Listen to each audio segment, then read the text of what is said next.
สวัสดีครับ คลิปนี้จะมาแนะนำ Anatomy ของเทปหรือกายวิภาคของเทปนะครับ คลิปนี้เป็นความรู้ที่คนที่เล่นเทปจะรู้ก็ได้หรือไม่รู้ก็ได้นะครับ แต่ถ้ารู้ไว้เนี่ยคิดว่าน่าจะเป็นประโยชน์ให้ให้คิดถึงถ้าเกิดเวลาเทปมันมีปัญหาขึ้นมา เราจะได้นึกว่าส่วนไหนของเทปที่น่าจะมีปัญหาได้บ้างนะครับ เทปคาสเซ็ตเองนะครับปกติเขาจะออกแบบมาด้านที่มีสกรูอยู่นะครับมักจะเป็นหน้า A เสมอ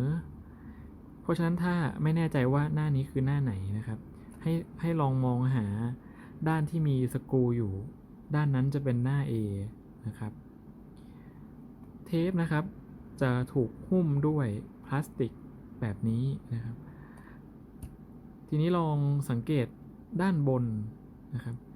ด้านบนเนี่ยจะเป็นแถบป้องกันการอัดทับนะครับปกติแล้วเทปที่เราซื้อมาใหม่ๆนะครับมันจะยังมีแถบที่เป็นพลาสติกเป็นแผ่นเล็กๆตรงนี้อยู่นะครับก็แปลว่าเราสามารถอัดบันทึกได้นะครับอัดจากวิทยุหรือว่าจะอัดจากเทปด้วยกันเองก็ได้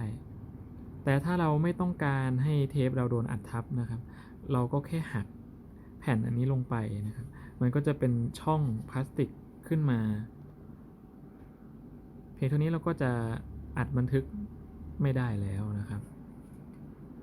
กลับมาดูที่หน้าเทปอีกเหมือนเดิมนะครับปกตินะครับเทปใหม่ๆเนี่ยเทปที่ซื้อมาใหม่เลยนะครับด้านซ้ายมือจะเป็นด้านฝั่ง A นะครับเทปใหม่ๆแล้วเราจะสังเกตว่าเนื้อเทปมันจะอยู่ทางด้านซ้ายเสมอหรือว่าถ้าเราไม่แน่ใจว่าเทปเนี่ยมันอยู่หน้าไหนกันแน่นะครับก็ให้ลองมองไว้ทางด้านซ้ายดูว่าถ้าเทปมันกระจุกอยู่ทางด้านซ้ายแสดงว่าอันเนี้ยมันก็ยังกำลังอยู่หน้า A อยู่นะครับแล้วก็ให้มองสังเกตที่สกรูด้วยนะครับก็จะช่วยยืนยันว่าหน้านี้คือหน้า A จริงๆเทปนะครับปกติมันจะมีสกรูทั้งหมด5ตัวนะครับเดี๋ยวทีนี้เรามาผ่าตัดดูข้างในว่าแต่ละชิ้นส่วนมันมีอะไรบ้างนะครับนี่ลองเปิดฝาเทปออกมานะครับสิ่งแรกที่เราจะเจอก็คือแผ่นรองเทปนะครับมีทั้งแบบใสอย่างในคลิปนี้หรือว่าเป็นสีดำสีอื่นก็เป็นไปได้นะครับขึ้นอยู่เขาออกแบบมาจะเห็นว่ามันมีแผ่นรองเทปอยู่2ด้านเลยนะครับมีอยู่2ฝั่งแผ่นรองเทปอันนี้มีหน้าที่เพื่อให้เทปมันเล่นได้ค่อนข้างสมูทค่อนข้างไหลลื่นนะครับแล้วมันก็ช่วยป้องกันไม่ให้เทปมันเรียงกันซ้อนไม่เป็นระเบียบเวลาที่กรอทั้ง forward backward นะมันจะช่วยป้องกันไม่ให้เทปมันแตกแถวแล้วก็เวลาที่เล่นเทปมันก็จะค่อนข้างเรียบนะครับนั่นแปลว่าถ้าเทปที่เราฟังส่วนใหญ่จะเป็นเทปเก่านะครับถ้าเทปเก่าที่เราฟังแล้วเทปมันไม่ค่อยฟังแล้วไม่ค่อยราบเรียบเท่าไหร่ปัญหาหนึ่งก็อาจจะเกิดจากแผ่นรองเทปอันนี้ก็ได้นะครับเทปเก่าๆเนี่ยเราควรจะต้องทำความสะอาดแผ่นรองเทปอันนี้ด้วยเพราะว่าบางทีมันมีคราบอยู่พอมันเกิดคราบปุ๊บเวลาเทปที่มันหมุนไปเนี่ยมันก็จะฝืดแล้วก็อาจจะทำให้เกิดเสียงผิดปกติขึ้นมาเสียงอู้อี้เสียงเอียดหรือว่าเทปเล่นไม่สมูทนะครับอย่างที่2ที่อยากให้ทุกคนรู้จักนะครับมาดูที่ก้นเทปนะครับตัวที่2ที่อยากให้รู้จักนะครับตัวนี้คือ pressure pad นะครับ pressure pad มันมีหน้าที่ดันให้เนื้อเทปสัมผัสกับเทปหัวอ่านเพราะฉะนั้นทุกวินาทีที่เทปมันเล่นไปครับเนื้อเทปมันจะสัมผัสกับแผ่นผ้าสักหลาดอันนี้อยู่ตลอดเวลาแต่ถ้าเทปเรามันเก่าแล้วนะครับปกติที่จะเห็นก็คือตัว pressure pad ตัวนี้มันจะแข็งแล้วก็มีคราบสนิมคราบลาอะไรต่างๆเกาะติดอยู่บนผ้าได้นะครับรวมทั้งตัวแกนเหล็กตรงนี้ครับก็จะมีสนิมมีคราบดำๆมาเกาะถ้าเราทำความสะอาดเทปเราก็จะต้องทำความสะอาดตัวนี้ด้วยนะครับ ถ้ามันแข็งมากไปเนี่ยก็อาจจะบีบให้มันนุ่มๆนิดนึงนะครับหรือว่าใช้เล็บเรานะครับขูดเอาคราบที่แข็งๆออกหรือว่าใช้แปรงสีฟันเก่าๆมาขูดมันออกนะครับรวมทั้งใช้ผ้าเช็ดคราบสนิมที่มันเกาะอยู่บนแกนตรงนี้ด้วยนะครับเสียงมันก็จะใสขึ้น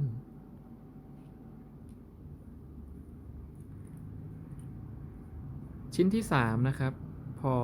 แกะออกมาดูตัวนี้อันนี้เรียกว่า magnetic shield นะครับตัวนี้เนี่ยมันมีเอาไว้เพื่อ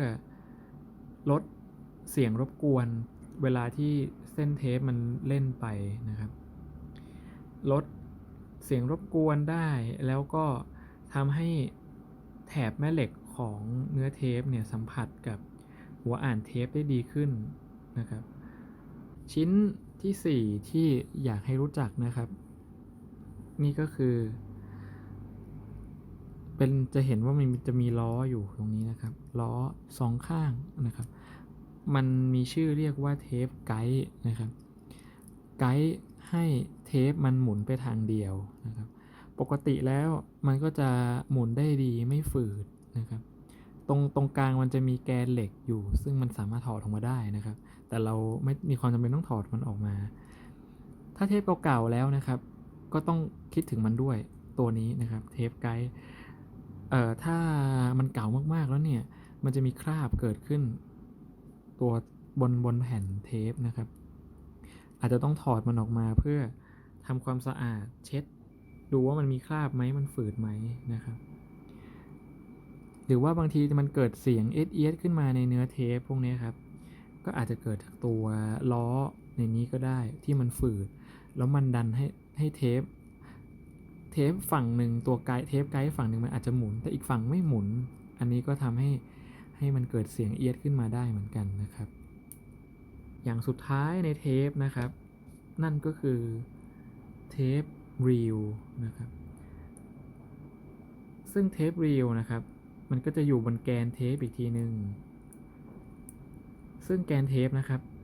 ในบ้านเราเนี่ยจะมีแกนเทปอยู่2แบบ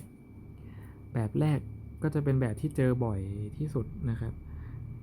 แกนเทปแบบแรกมันจะมีตัวล็อกเทปที่เป็นรูปเหมือนตัวกอไก่อย่างนี้นะครับเป็นรูปเหลี่ยมๆอย่างนี้นะครับกับอีกแบบหนึ่งแกนก็จะเป็นแบบแท่งพลาสติกอันเดียวอย่างนี้นะครับซึ่งถ้าสมมติแกนเทปมันหักเนี่ยวิธีการซ่อมหรือหาเปลี่ยนอะไหล่แบบอย่างนี้ครับแบบขวามือแบบสีขาวเนี่ยจะหาได้ง่ายกว่าแล้วจะซ่อมได้ง่ายกว่าแบบอันนี้นะครับแบบซ้ายมือเนาะทีนี้เรามาดูในตัวเนื้อเทปกันดีกว่านะครับปกติเทปเนี่ยมันก็จะเรียงกันเป็นระเบียบสวยนะครับเทปเก่าๆบางทีก่อนที่เราจะฟังนะครับเราต้องลองส่องในนี้ดูก่อนว่ามันมีคราบมีขาวๆเกิดขึ้นไหมหรือว่ามันดูเรียงกันเป็นชั้นๆอย่างนี้ครับหรือเปล่าถ้ามันเกิดเหตุการณ์แบบนี้ขึ้นเราจะต้องกรอเทปก่อนและระหว่างที่กรอจะต้องทำความสะอาดมันด้วยนะครับ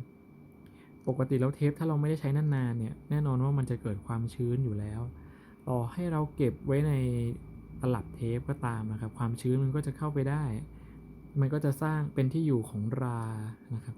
หรือเกิดคราบน้ำขึ้นมาข้างในได้ก็ควรจะต้องกรอเทปก่อนนะครับแต่ก่อนจะกรอเราก็ต้องส่องดูในนี้ก่อนอย่างที่บอกไปนะครับว่ามันมีคราบไหมมันมีรอยอะไรไหมเราก็ต้องเช็ดก่อนหรือไม่ก็ถอดสกรูออกมาแล้วก็เปิดเนื้อเทปออกมาแล้วเช็ดใช้แอลกอฮอล์ชุบสำลีเช็ดอย่างนี้เลยก็ได้นะครับแต่การกรอเนี่ยสำคัญที่สุดนะครับเพื่อเป็นการวอร์มอัพเส้นเทปที่มันอยู่ในตลับนานๆมันไม่ได้ยืดมานานนี้ครับก็ต้องยืดเส้นยืดสายเทปให้มันพร้อมที่จะเล่นซะก่อนนะครับแล้วเป็นการถนอมเทปด้วยลืมบอกไปอีกอย่างหนึ่งนะครับว่าตัวเส้นเทปนะครับมันทำมาจากพลาสติกแล้วก็เคลือบด้วยผงโลหะ นะครับผงโลหะในที่นี้ก็มีหลายแบบนะครับขึ้นอยู่กับคุณภาพของเทปแต่เทปส่วนใหญ่แบบปกติเลยนะครับมันจะเคลือบด้วยเฟอรัสออกไซด์นะครับซึ่งก็เป็นแม่เหล็กเป็นโลหะชนิดหนึ่งนะครับผงมันก็จะหุ้มอยู่ด้านนอกด้านที่ผิวมันนะครับโดยปกติแล้วนะครับเทปเนี่ยมันจะมี2ด้านถูกไหมครับหน้า A กับหน้า B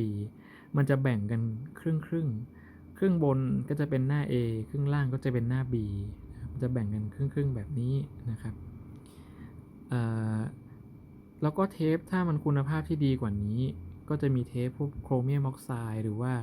เทปแบบเมทัลนะครับวัสดุที่มันบุที่มันบุก็จะดีขึ้นไปอีกเส้นเทปที่เราเห็นก็อาจจะเป็นสีดำหรือเป็นสีอื่นก็ได้นะครับขึ้นอยู่กับบริษัทที่เขาผลิตเทปขึ้นมาซึ่งเทปพวกนี้ครับอย่างที่เคยบอกไปในคลิปก่อนหน้านี้เราต้องระวังอย่าให้อะไรที่มันดูดโลหะได้ไปดูดเส้นเทปไม่อย่างนั้นเทปเนี่ยจะหายนะครับอย่างเช่นถ้าเทปพวกนี้มันโดนไขควงหรือว่าสกรูที่มันดูดแม่เหล็กได้นะครับมันก็จะดูดเนื้อเทปบริเวณนั้นไปด้วยก็ทำให้เทปตรงนั้นนะครับหายไปได้เหมือนกันก็ต้องระวังนิดนึงนะครับอันนี้ก็เป็น Anatomy ของเทปแบบง่ายๆนะครับให้รู้ว่าในเทปมันประกอบไปด้วยอะไรบ้างแล้วแต่ละอย่างมันทำหน้าที่อะไรบ้างนะครับขอจบคลิปเพียงเท่านี้นะครับแล้วพบกันใหม่ครับสวัสดีครับ